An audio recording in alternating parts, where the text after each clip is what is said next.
Welcome back to the channel and welcome back to another quick pick prediction video. In this video, I'll be predicting the boxing bout between Terence Crawford versus Israil Madrimov. And how do I feel about this one right here? I'm going high confidence Terence Crawford to beat Israil Madrimov. I think Madrimov's a solid fighter, but when I really look at him, I feel like he is kind of tailor-made for Terence Crawford. I don't like where Terence Crawford's age is right now, to be honest. But he seems to be looking the best he's ever looked, at least based off his last performance. I don't like his inactivity. But again, stylistically wise, I feel like this matchup favors Crawford a lot. I feel Madrimov has been pushed too soon to fight Crawford. You know, he's still like mid-20, a little bit over the mid. You know, he's like in that middle area of his 20s.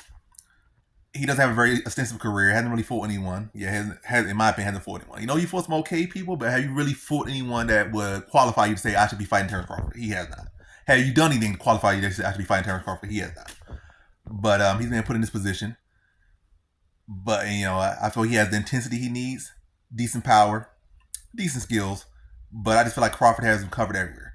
And as far as the intensity, where that could come into effect for him, is maybe he could look to outwork Crawford. Maybe we're looking to break Crawford down. But you need a lot more than that just to beat Crawford. Crawford's a high-level boxer. He's high on the pound-for-pound list. Could be pound-for-pound number one if he was more active and, you know, putting wins on his resume. Skill for skill, he might be the best guy pound-for-pound. But it really comes down to activity, you know, pounding wins, getting those big fights and winning those big fights. Instead of, you know, more so, yeah. But you get where I'm going at. It just more so comes down to, you know, the skills pay the bills.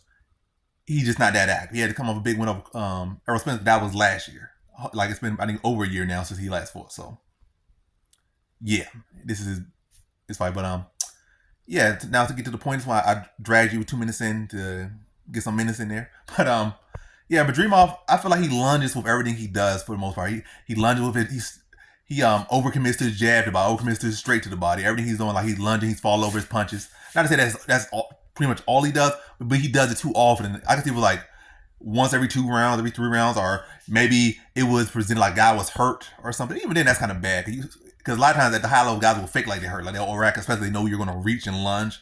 They'll bait it out, then they'll counter you when you're coming down, square down the pocket, lunging, and you know, put a 2 right in your chin. Like, you want to lunge, or put that 2 right in your chin when you come in, you exploding forward, or something. I'm gonna catch you with a check hook or something.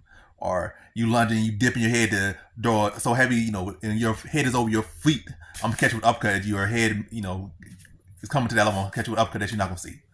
And that's what Crawford does. Crawford does that. Matter of fact, Crawford does that better than anyone. You know, anyone active in the sport right now, Crawford does that better than anyone. And when we look at Crawford's stoppages, his TKOs, his knockouts, they're all typically come when his opponents feel a little bit too comfortable, and he kind of lulls them into that sense of, you know, false security and that pattern, like, oh, my jab's working well. Then he'll counter your jab. You feel like you're so comfortable. My jab is landing consistently. I'm doing well with it. Like, what's his name? British dude. I forget his name. That dude, his jab, he was doing really well early. I know who he is, but I just can't. The names be eluding me. But Olympic gold medalist, etc. You know, a pretty solid fighter, real solid fighter. But anyway, he'll lull you to sleep. You feel like you have comfortable with something, he'll use it against you. Same way, I'm not gonna say the name because right now all the names is coming in my head. I know it was, like, visually it's in my head, but the name just not clicking when I'm trying to think of it. But yeah, but essentially that's what Crawford likes to win. When we look at most of Crawford's knockouts, really, like, I would say at least half of his knockouts have come when his opponents are, you know, doing, you know, either having to, you know, get caught or countered doing something they have, you know, done throughout their career and had great success with, or they're having great success with that, you know, the jab or the hook, or they're having great success with the 2, or they have great success countering something he's doing, and they're doing good success with that.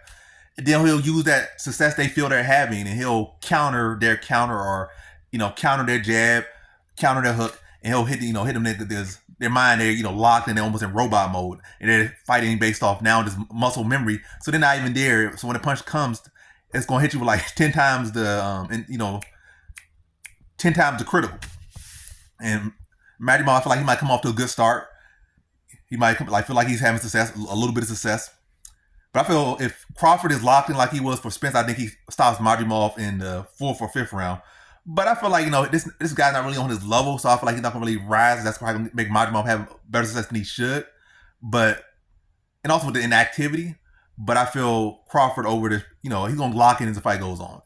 At no point in this fight he's gonna be any major danger. I don't feel.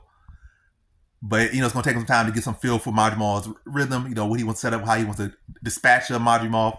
That might take him further into the rounds. But always in the driver's seat, always locked in, and it's right, waiting and biding his time. And also, I think Madrimov's a young, hungry guy, so it's not gonna be that easy to stop. Even if he gets hurt, I feel like he's gonna bite down the mouthpiece and keep coming and stuff for a couple rounds.